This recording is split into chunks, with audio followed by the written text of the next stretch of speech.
Hi, everyone. David Zackos, broker, one of the owners of Zackos Realty and Design. And in this video, I wanted to share some information about building new in existing neighborhoods.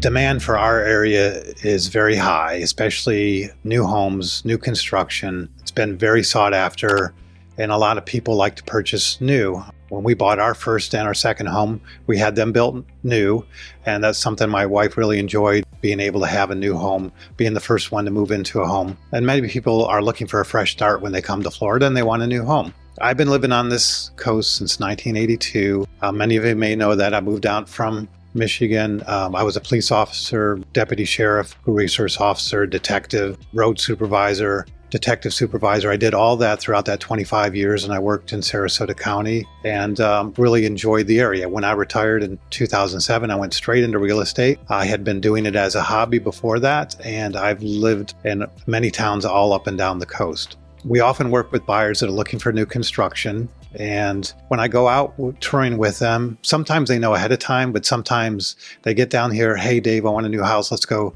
see these neighborhoods, or I'll suggest neighborhoods, and we'll go out and tour those neighborhoods. And often people move forward and they're very excited about those communities. Other times people are not so excited about those communities, and a few things they don't like, especially if they come from a background living in older homes or older neighborhoods up north. They may not like the fact that the neighborhoods are all conforming. You're on a postage stamp lot. Your one house down the street looks a lot like the other down the streets. And sometimes, they're used to the mature neighborhoods with the oak trees and the canopies, and you don't have that in a lot of new neighborhoods with new construction. So let's talk about building new in an existing neighborhood. This is becoming more and more popular, and I wanted to share some insight and give some additional information on this. Florida used to be a place primarily throughout its history that was second homes, vacation homes, seasonal homes. So many of the homes that were built over the years were small cottages, not estate type homes. Obviously, we've seen a trend in that change, and a lot of people are making Florida their primary residence, especially over the last 2 to 3 years. So a lot of the older neighborhoods, Florida was developed, typically the neighborhoods closest to the beach, closest to the old city centers like Sarasota and Venice, those were developed and built as early as the late 1800s or early 1920s.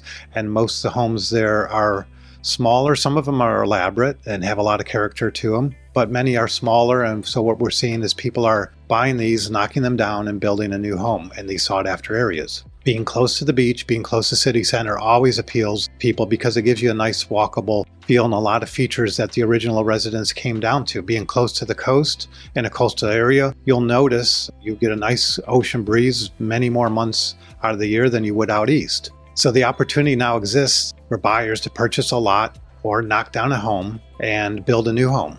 If we go back in time, in the booms, we had the 20s, and that was the areas closest to downtown. You'll see neighborhoods like downtown Sarasota, Sarasota Bayfront, historic Venice were all developed during that time. Our next really big boom was in the 50s and 60s. That's when, air conditioning was invented and a lot of the homes started to boom down here. And you'll see neighborhoods that took off like on Siesta Key, Gulfgate, Nokomis, and Inglewood. And then in the 70s and 80s, we had another boom. That's when a lot of the golf court neighborhoods started to get developed and built.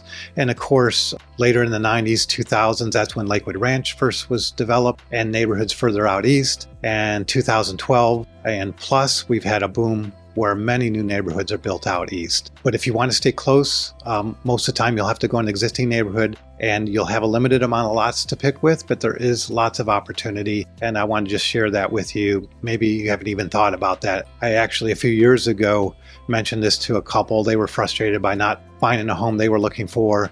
They built in the neighborhood of Eastgate, which is an older established neighborhood, 50s and 60s. They bought a brand new home and they're 5 minutes to historic Venice in a brand new neighborhood. There is one neighborhood in Inglewood, North Inglewood, called Beach Walk by Manasota. It's only 2 to 3 miles from the beach, and it's a great opportunity to buy a new home, have it built, and be a short 5-minute drive to the beach. I did a separate video on that. You might want to check that out, then put a link below. If you want to build new by the coast in one of the historic areas, I think there's good news. Property values are supporting You'll see many neighborhoods in Sarasota and Venice where new construction is taking place in existing neighborhoods. A few of these in Sarasota are Indian Beach, the Rosemary District, Southside Village, Siesta Key, and down in Venice, historic Venice. This is taking place all the time. A few things you need to know when considering building new is the current land cost versus the projected appreciation value. Typically, if you stay close to the beach or close to the city centers, the well-established areas, those are going to be the properties that hold their value the longest and will recover the soonest. The other thing to consider is your property located inside or outside of a flood zone. Is it located in a high-velocity hurricane zone? These areas will require different codes as far as building new, something to consider. When you build new in an existing neighborhood, you'll have choice typically to pick your own builder. You have an opportunity to build 100% custom. You can do your own design, pick your individual features that you want, 100% custom, build it the way you want to. Build time for a custom home could be longer. The plans must be designed from scratch and engineering must be done before plans can be submitted for permitting. All right, I wanted to share this information. You may have further questions. Feel free to reach out if you have any questions about that. In my opinion, I think there's a lot of opportunity for people who are willing to build new or remodel an existing sought after or trending neighborhood. Building is taking place out east at a record pace. One aspect about that is that building new in a new neighborhood out east, there's always new construction that's going to be competing against you if you do decide to sell. Where if you're building new in an existing neighborhood, the inventory is limited, and so you have less competition when it comes to selling. There's only so many homes within a mile or 2 miles to the beach. So take that into consideration. If you have any questions about this, what I mentioned in this video, please feel free to reach out. I can recommend builders or other vendors in regards to building new in an existing neighborhood, and I'm happy to answer any questions you may have. Reach out with any questions. I thank you for watching, and I look forward to speaking with you again soon. Take care.